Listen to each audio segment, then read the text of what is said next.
Marami sa mga produktong gamit natin sa pang-araw-araw, pati na yung mga kontrabando. Dito inilalagay bago ibinibiyahe ang mga container vans. Pero alam nyo bang hindi lang pamprodukto o pang-kontrabando ang mga ito? Pwede rin gawing bahay, eskwelahan, pati na hotel.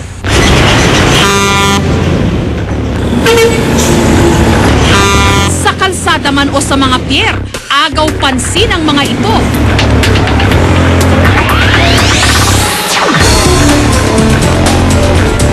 Mga container vans, lalagyan ng mga produktong dinadala sa iba't ibang mga lugar. Kahit pa madalas ding mabalitang naglalaman ng mga kontrabando. Pero ngayon, may iba pa silang pakinabang. Ang bayan ng Pili sa Camarines Sur, wakeboarding capital ng Pilipinas.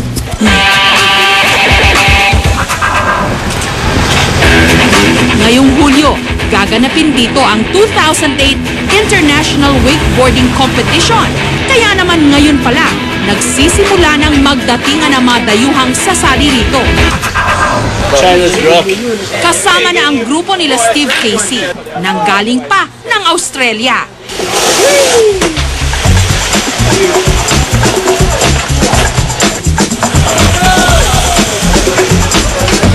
At ang kanilang tinutuluyan, hindi basta-basta ordinaryong hotel. Ang Villa del Rey Trailer Homes, hotel na gawa sa container vans.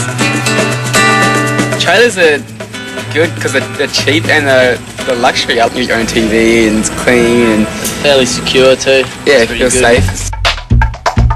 Siyempre, pag sinabi mo container van, na to turn off yung tao eh. Ano ba yan? Container. But ang ginawa namin, pinaganda namin yung loob. Modern, simple, but elegant. Fully furnished ang 17 container vans. Ang renta mula 1,000 hanggang halos 3,000 pesos kada araw. Yun nga lang, pahirapan daw ang booking. Hit kasi ito sa mga foreigner.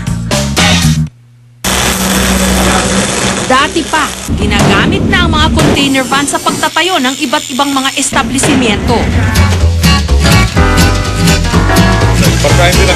Si Ronald Yap, mechanical engineer, ang mga luma at second-hand container van, inaayos at pinabubongga niya. Ilan sa kanyang mga nakumpletong proyekto, surgical clinic, internet shops, pati bahay. Lahat gawa sa container vans. Nang dahil sa kanyang negosyo, naipundar naman niya ang bahay na ito. Sa unang tingin, parang gawa sa kahoy at simento. Ang pinakahaligi nito, gawa sa container vans. Ito, bakit pinasturahan na namin parang mukhang kahoy. Ito yung fiber cement, may double wall. Halo, no? Ito may simento. Ito yung casting ng container van. Yan yung bakal na makasting ng container van. Ang halaga ng dream house ni Ronald, 3 million pesos. Kung gawa raw ito sa ibang materyales, tsak daw naaabot ito ng 6 million pesos.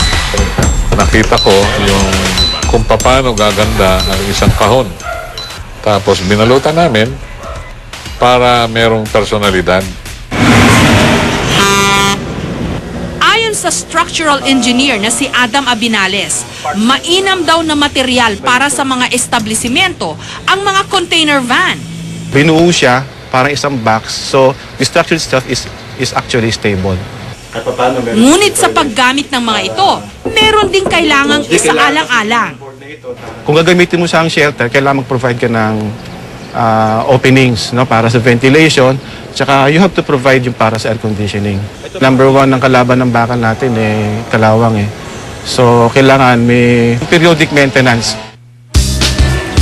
Ang mga container van, madaling lagyan ng extension. Katulad na lang ng WellCare Midwife Clinic dito sa Parañaque City. Magdurugtong daw sila ng karagdagang container van para madagdagan ang kanilang espasyo. Dumarami na raw kasi ang kanilang mga pasyente. Kung mayroon kang ibang next na isali mo doon sa services mo, idagdag mo, madali na lang siya kasi tabi-tabi na siya. Kung wala nang nag-occupy sa tabi mo, so meaning pwede mo siya i-expand, madali lang siya. Parang kahon man ang forma ng mga container vans. Pwedeng-pwede raw paglaruan ang disenyo nito. Kagaya ng Bay Park dito sa Rojas Boulevard. Gimikan na gawa sa pinagtabi-tabing container vans. Ang pinakapopular na bahagi nito, ang kanilang alfresco na mga tambayan. Sa bubungan mismo ng mga container vans. On our part, facing kami sa Manila Bay, which some tourists treat as another tourist spot din. So, like mga ganitong oras tuwing sunset. Yun. Romantic rin kasi, tsaka at eye level yung Manila Bay. Pero ang mga container vans, pwede ring magamit sa mas makabuluhang mga bagay. Katulad nito na umiikot-ikot sa mga barabarangay ng Quezon City.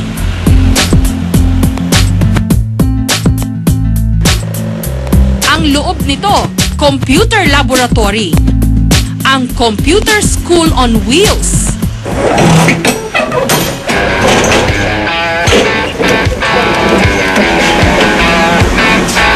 Dito namin nakilala si Rosaline, 20 years old, namamasukan bilang kasambahay. Dito lang daw siya sa Mobile Computer School, unang nakahawak ng computer. Dumating to sa barangay, tapos sinabi nung amo ko na may libreng computer dito na para makapag-aral. Tuwang-tuwa ako, kaya hindi ako nag-a-absent. Talagang present ako lagi. Aba, marunong ka na? If they cannot go to our center, kami ang pupunta sa inyo. So, na-conceptualize namin yung computer school on wheels. Sabi na, baka naman pwedeng sa isang container van. At yun, para maiparada sa bawat barangay. Dito naman sa bulubunduking barangay ng Busay sa Cebu City, maaga pa lang naghahanda na si Petronilo, 20 anyos. Inaabot kasi ng 2 hanggang 3 oras ang biyahe niya, papasok ng eskwela.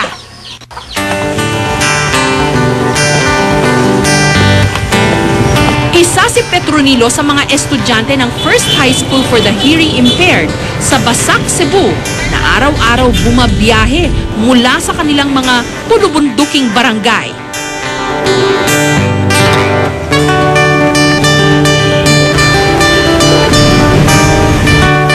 Pero ngayon, hindi na niya kailangan pang bumiyahe ng pagkalayo-layo dahil ang 20-foot container van na ito pinagawa para magsilbi nilang dormitoryo sa loob mismo ng kanilang eskwelahan.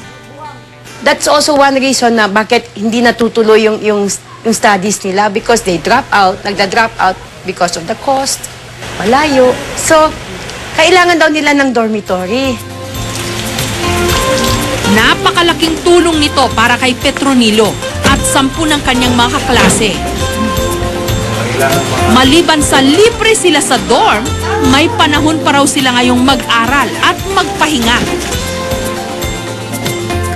Now, I'm happy. It's free here. I'm happy. Sabi nga nila, think out of the box. Huwag dekahon kung mag-isip. Dahil kung pagaganahin lang natin ang ating mga imahinasyon, tsak na lalabas ang ating pagiging malikhain.